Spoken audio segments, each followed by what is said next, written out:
In this video, I'd like to talk about schema on read and big data. Schema on read is the process of collecting data as it comes. So in another video, we'll talk about schema on write, and schema on write is when you need to know what form your data needs to be in order to get it into your database. Schema on read approach largely was designed to capture big data. So big data, we'll talk about more in just a second, has all sorts of streams where data comes in. And schema on read approach was designed so that we could create databases and store data in this big data form instead of in the rows and columns that are very much the norm in our schema on write databases.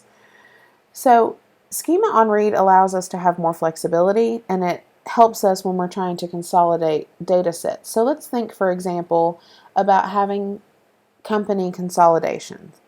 Let's say that one day Pepsi and Coca-Cola consolidate into one beverage company. And let's say that Coca-Cola has tracked information on its customers, on its suppliers, on its products in this giant database. And they have all of these files and all this database information captured about their suppliers and their customers and their products, and they want to merge it with Pepsi.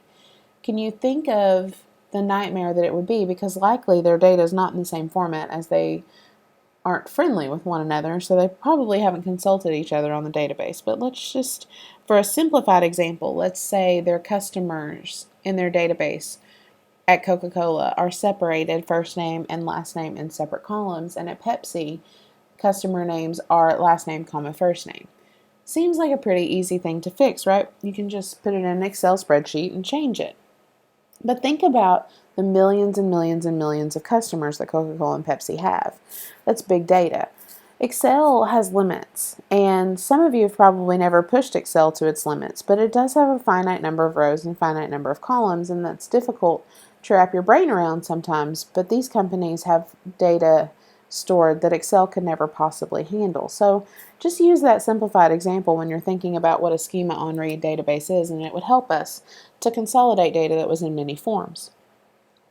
Schema on read data also doesn't make us decide up front what data we need. So let's say I'm capturing data about a baseball game, and I want to know the batter's name, I want to know his batting average, I want to know what position he plays, and I want to know how many home runs he's hit this year. So I set up my database to capture this information, and then all of a sudden these baseball players start asking me, well, how many hits have I got? How many hits have I got?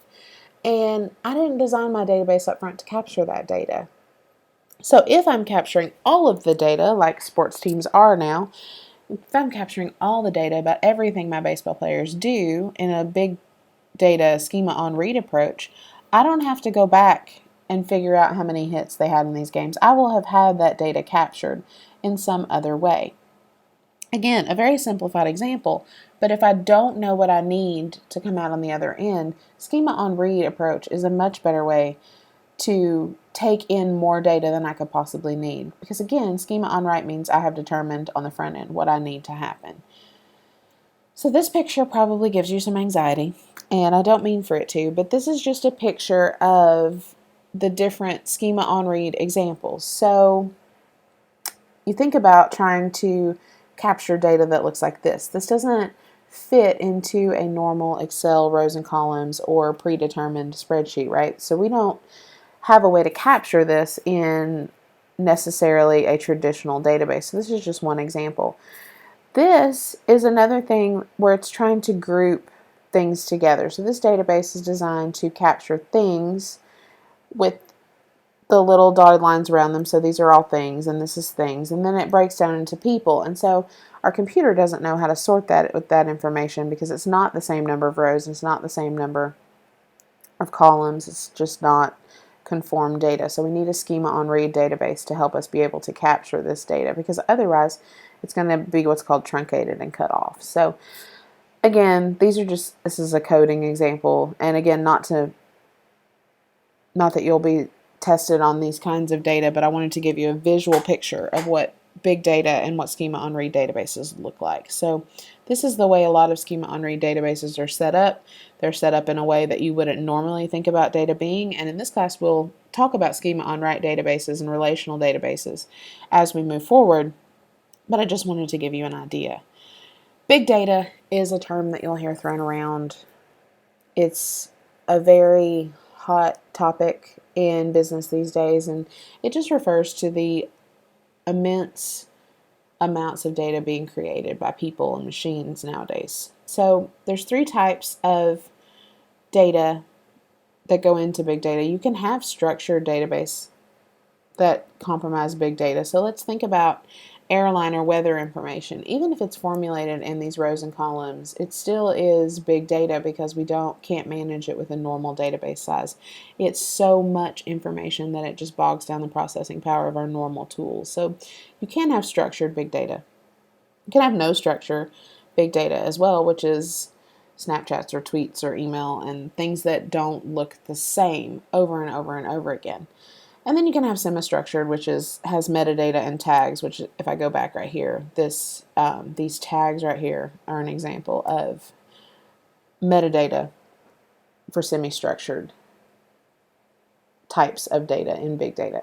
So I wanted to take a minute to show you one thing that I really think is cool about big data are hashtags. You may or may not know what a hashtag is, but anytime you type this hashtag GoVols on your social media of any kind, so Twitter, Instagram, any of those fun things, right? It goes into this big data database. And so if I click on this one, I'm just going to use Twitter for the example, right?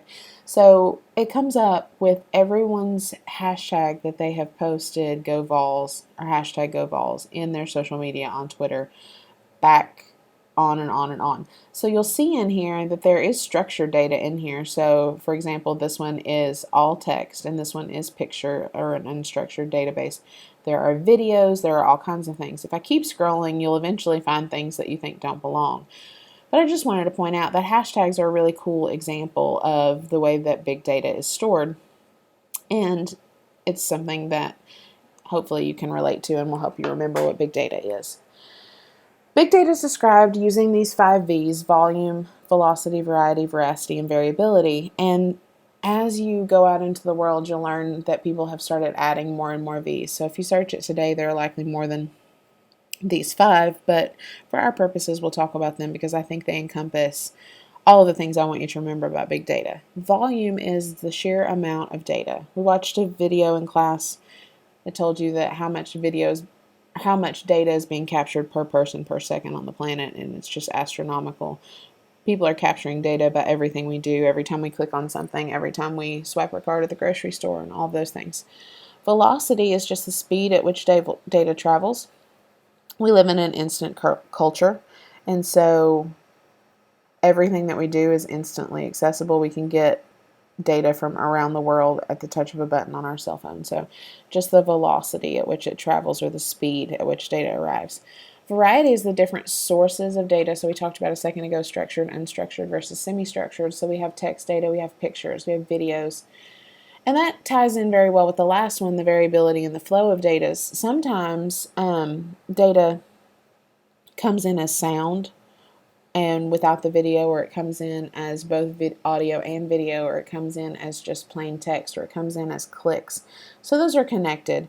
And then there's veracity. Veracity is a very important V of big data, and it means that I need to make sure that the data that I'm capturing is true or it's valid. So if I'm collecting data and it's just not true, it defeats its usefulness to me as a business person or as a business in general. So I need to make sure that it's true and it has veracity. This last slide you have in your slide deck, and I recommend that you read it just because it's some really cool stuff that is going on with big data, but I wanted to talk about the first one and the last one. So we'll start with the one on the bottom, the social media data collected of brand mentions. Ms. Jordan spoke about Nike in class and how often people are mentioning Nike on social media, but this extends further than things like that and things like hashtags. So this goes as far as if I type in my Google browser and I type in vacation in Dallas, Texas, all of a sudden on my Facebook, on my other computer that I didn't even search this Google in, is going to start coming up with things from Dallas. So it's just crazy the amount of data that's being sent and that's being captured about you and how your things are interconnected. That's how big data works. This top one up here, customer transaction data collected through the use of loyalty cards. So there's a really cool story from a few years ago about Target. And Target started out with this targeted advertising, and they would track things that people would purchase. And Target actually figured out that women were pregnant before they figured it out themselves. And it's a really neat story, but kind of scary about big data. And they were able to tell, based on things that people bought, what was happening in their lives. So were they buying a house? Were they going off to college? Were they going to have a baby? Target was able to figure this out with their data analysis and data analytics. And this is the way the world is moving and why this is so fascinating. And I hope that y'all find this interesting. And as we move forward and you learn how to get into the databases and read them, I hope you find it as interesting as we do. Thanks for listening, and listen to the rest of the videos as you review.